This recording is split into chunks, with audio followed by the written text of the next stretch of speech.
Alright, so here we are at long last, when you had all but given up hope that it was ever going to happen. Welcome to Draw My Life. In all seriousness though, I do apologize for how long this has taken to get around to, and I have no excuses for that. But hopefully now that it's out, all will be forgiven, maybe?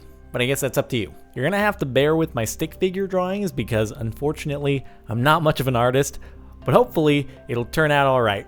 Now, to be honest, my life has been fairly drama-free for the most part. I've not really had to overcome illness, death, nor much ongoing hardship. So unlike some of the other Draw My Lives out there, don't expect much of a tearjerker from this one.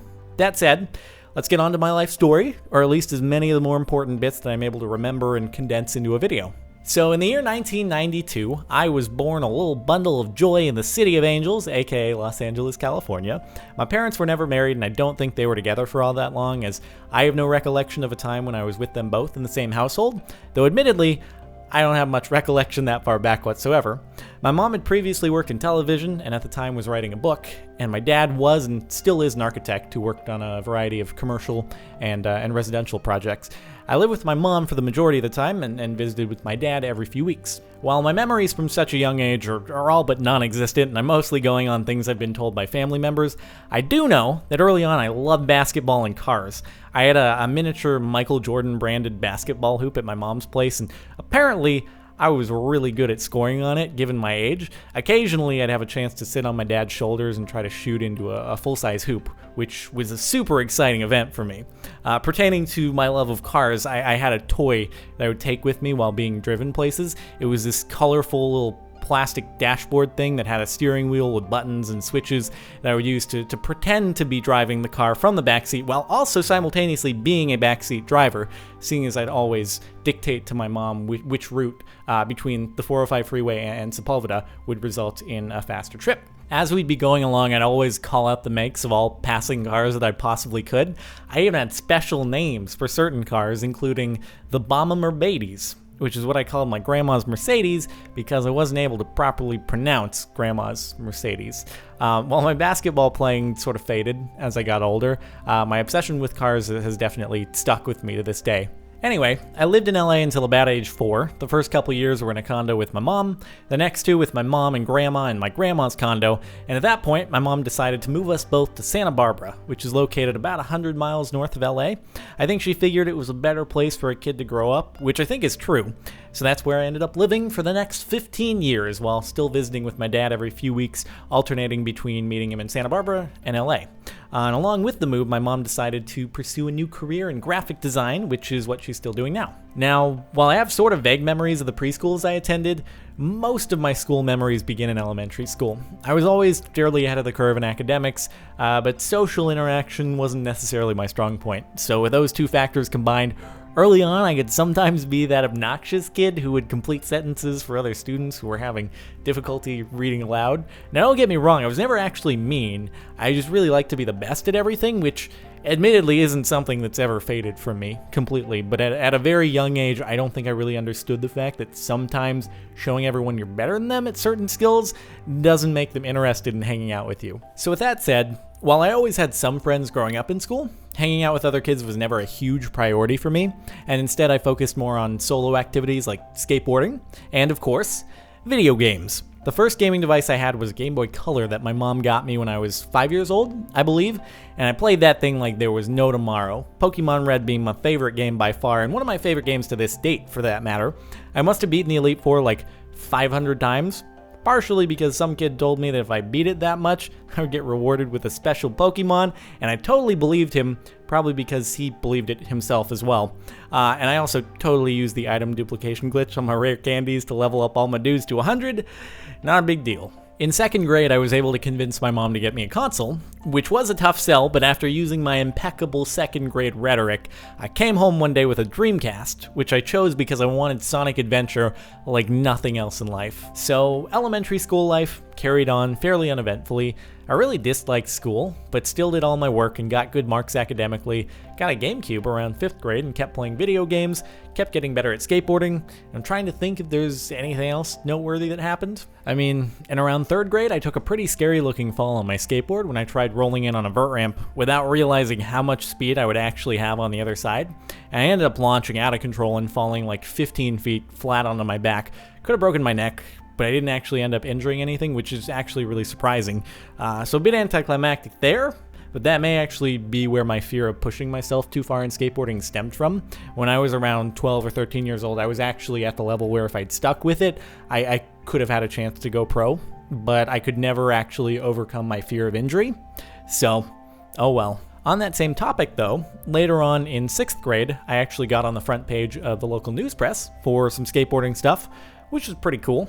Oh, and in 5th grade, I accidentally broke someone's arm, which I felt really bad about at the time, but in retrospect, not so much, because he was kind of being a douche and taking my hat from me and was standing up on a bench attempting to dangle it over me, so I grabbed him by the legs and pulled him off, and he landed weirdly on his arm, and RIP in pieces to his arm bone.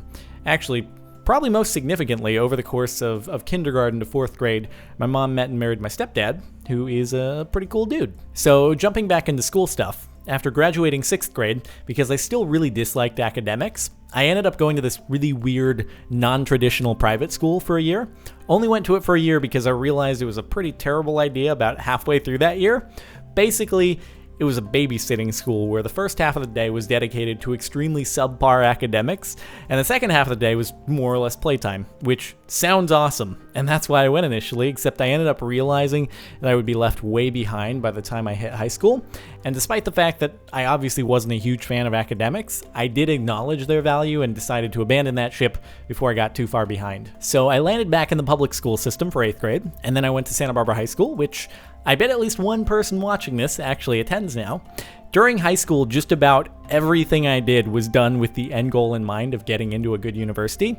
Now, for me at least, and we'll get to why this is soon enough, Captain Hindsight, that sort of ended up being all a wash. But because my entire life I had been told by family, friends, and teachers to get good grades so I get into a good university, so I get a diploma, so I could get a good job, that's the course I set off to take. So throughout high school, I had this sort of irrational, self-imposed fear that if I took anything less than the most advanced GATES and AP courses available, and if I ever scored anything less than an A- in a course, I'd be locked away in a purgatory of students unable to get into a decent university. So as a result of that fear, I worked my ass off in classes, did all the test prep stuff for the SAT and the ACT, I joined the tennis team so I'd have a sport to put down on my college application, and I graduated with good test scores and a GPA of 4.6 or something as a result of weighted classes, and now those are all arbitrary numbers that didn't actually impact my life all that much. What did significantly impact my life, however, are video games. Throughout high school, I played video games to what my mom deemed an unhealthy extent, which I actually agree with now, but had it not been for my excessive video game playing, I'd have never become good at Call of Duty, never discovered videos on YouTube from people who were recording their Call of Duty gameplay and uploading it with narration, and therefore would never have asked my mom for a capture card for my 18th birthday, and therefore never would have started making videos on my own. So beginning in February of 2010, during my senior year in high school while I was waiting on college acceptance letters, I started recording footage of myself playing Call of Duty and using iMovie to add my commentary before uploading it to YouTube. My commentary was absolutely awful because I was a socially awkward dude with absolutely no public speaking experience whatsoever, yet for some reason, which is still a mystery to me, I resonated enough with certain people for them to come back and watch on a regular basis. A couple months after I started in on YouTube, I received my college acceptance letters and ended up deciding to go to school at the University of California at Santa Barbara, or UCSB as it's more commonly referred to. I didn't actually end up applying to many schools as I had gotten a bit burnt out on the whole process and felt like staying local. So it was between that and UCLA, and since I'd already had some experience with the science programs at UCSB, I decided to go there as a chemical engineering major.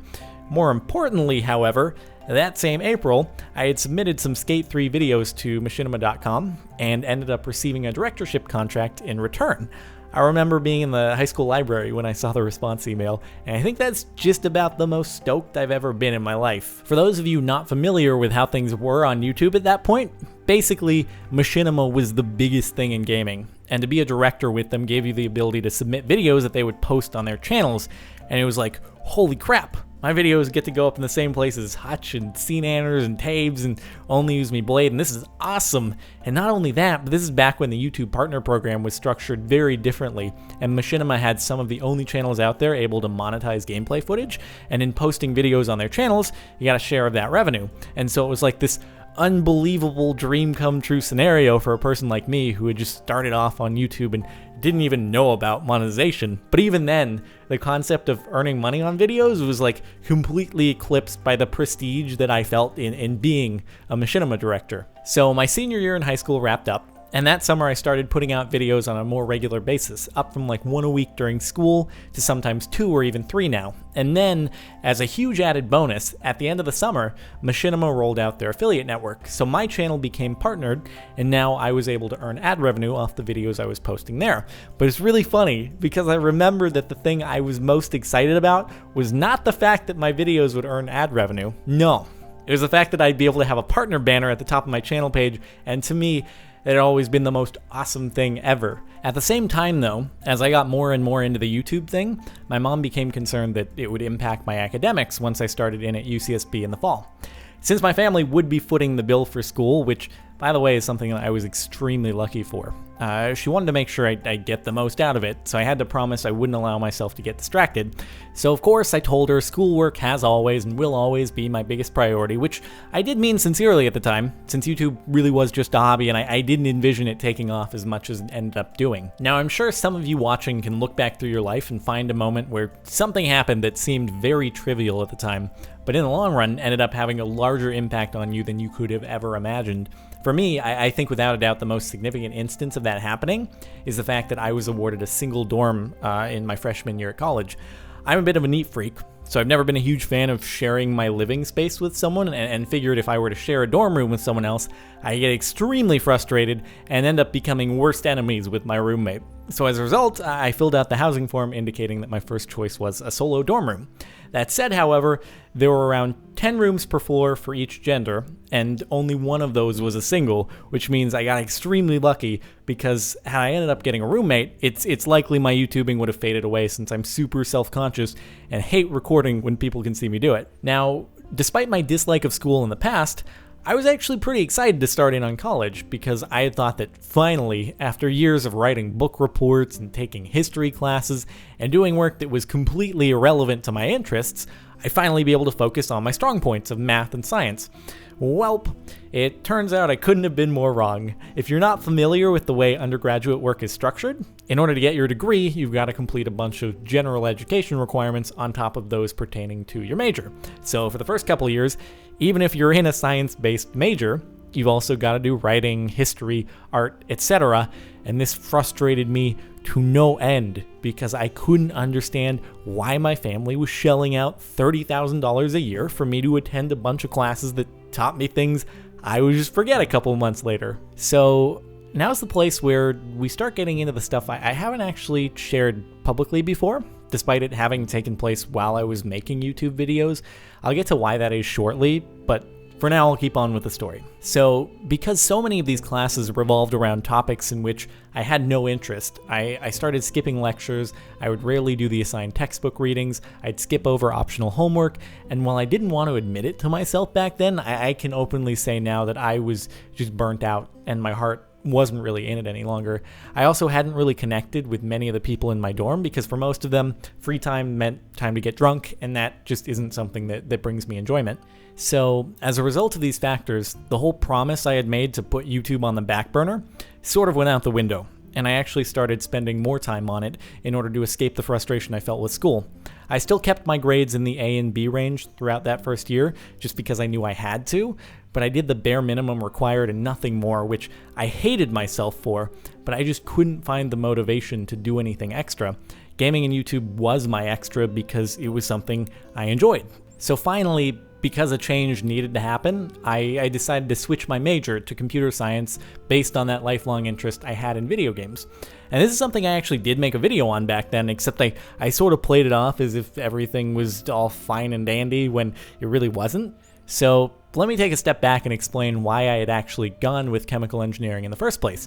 I had always been really good with math, physics, chemistry, and general problem solving, and it seemed to me like chemical engineering was one of the least sucky ways to earn a good living. But that said, I didn't really do it because I had a genuine love of the topic. It was more so just because I thought it would lead to a good paycheck, which I had begun to realize was a mistake. Growing up, I had always thought that it would be cool to get into the game industry, but back when I was applying to schools, I sort of dismissed it as something that would never bring me any success, which throughout my year or so of experience with YouTube and the people I had met through that, I had also begun to realize was a mistake. So changing my major to computer science was me sort of taking the first step in the direction of pursuing a career with something I was genuinely interested in. I even went so far as to apply at another school, USC, which many of you may know for their football team, but they had a computer science program that focused on game development, and I felt that could be even more use than the traditional comp sci program at UCSB. And while things finally seemed to be looking up academically for the first time since the start of college, unfortunately, neither of those paths actually panned out. I ended up getting accepted to the game development program at USC, except they weren't offering financial aid, and the total cost would have been $70,000 a year, which is absolutely ridiculous. And while my mom claimed she would make it work, I refused because I knew she'd either have to empty out her entire life savings for it or take out huge loans, and that's just not okay to have happen. So I stuck with UCSB, except the problem was that now, on top of the fact that I still had to trudge through the general education requirements, I was faced with the catch-22 of changing majors, which is that in order to switch over officially, you have to take like 4 or 5 entry-level computer science classes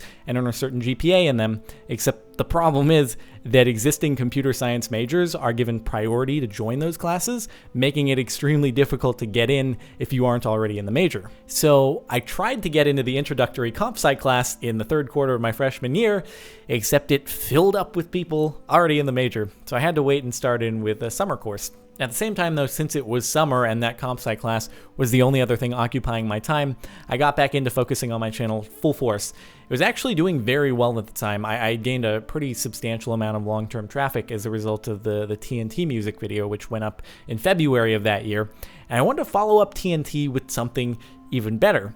I had a desire to do a video that was fully animated and had started in on something with Blender, but quickly realized it was gonna suck. In what was probably another pivotal life event for me, I was able to get in touch with David Bootstrap Buckaroo through a mutual Skype contact, and for reasons I still don't fully understand, yet will be forever grateful for, he was willing to help me with the project that turned out to be Revenge. So Revenge went up at the end of summer in 2011, and as a result, my channel just exploded beyond anything I could have ever imagined. Shortly after, though, school started up again, and despite the fact that I had taken the step of trying to change majors, I was faced with the exact same frustrations that had plagued me the year before, and so it was in my first quarter of sophomore year that I began to seriously question whether or not it was worth staying in school. The thought had crossed my mind at times in my freshman year, but there was no real way to act on them. Now, however, my YouTube channel was going stronger than I could have ever imagined, and it was at the point where I could support myself financially, and opportunities kept coming along with it that I would have to pass on because I was stuck taking a bunch of classes I wasn't interested in and not getting into the ones I wanted to be in. So initially, I kept my thoughts to myself because I was afraid of disappointing my family. But as the quarter went by and as my frustration and disinterest continued, I finally brought it up with my mom, who, unsurprisingly, thought I was kind of crazy for thinking of doing such a thing and that it was a terrible idea. I insisted that I was serious, and I gave my reasons, and she basically said that while she would always love me and support me, no matter what path I chose, I would be on my own financially as soon as I left school. Now, although for the moment I was able to support myself with the ad revenue coming from my YouTube channel, it was still a bit of a scary thought at 19 years old to think that for the first time I would be out on my own in the world. So I agreed to finish off that first quarter of my sophomore year, but when my outlook on school didn't improve, I ended up making the most difficult decision of my life against the recommendations of almost everyone in my family.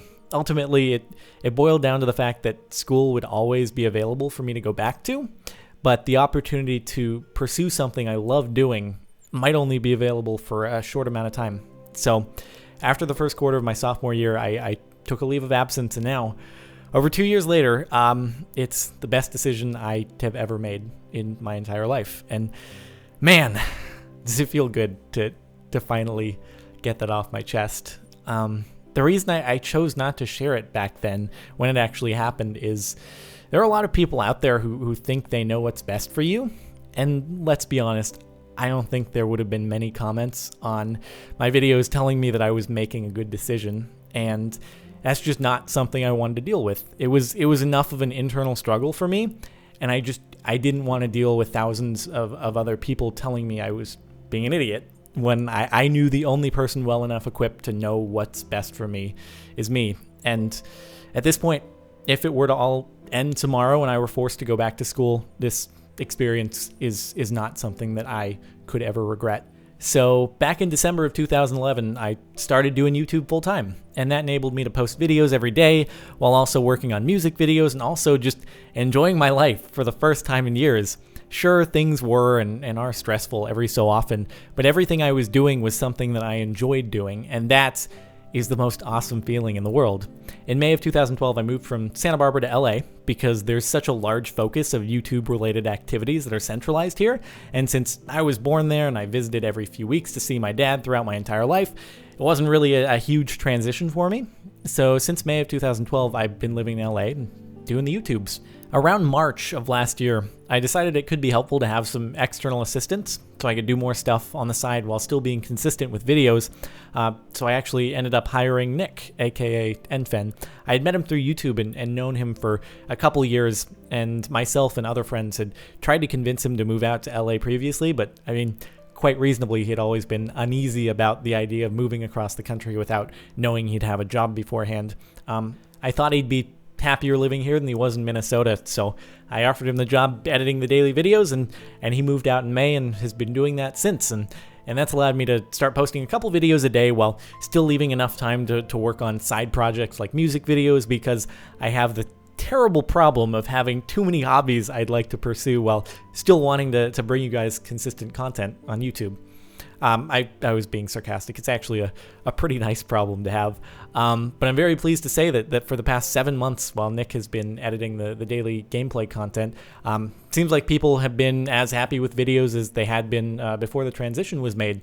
Once again, the only reason I didn't share that fact earlier was because it would have required me sharing the full backstory of why I was no longer in school, and I still hadn't found an appropriate time to do it, but here we are.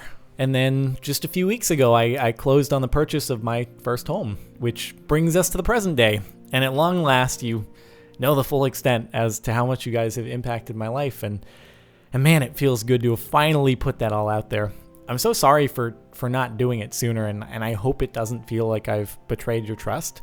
But I'm very afraid of being wrong about things, and I didn't want my YouTube channel to turn into a series of me making bad decisions in front of an audience. So now you finally know how serious I am when I thank you all for changing my life. Thank you so much. And thank you, Mom, Dad, Bootstrap Buckaroo, Tryhard Ninjas, Cnanners. I wouldn't be here without them either. Internet friends are the best, man. I'm just getting a little bit teary-eyed here recollecting on everything. Life is crazy. Thanks so much for watching and sticking by me, even when I'm almost 6 months late on Draw My Life. I'll see you guys in the next video.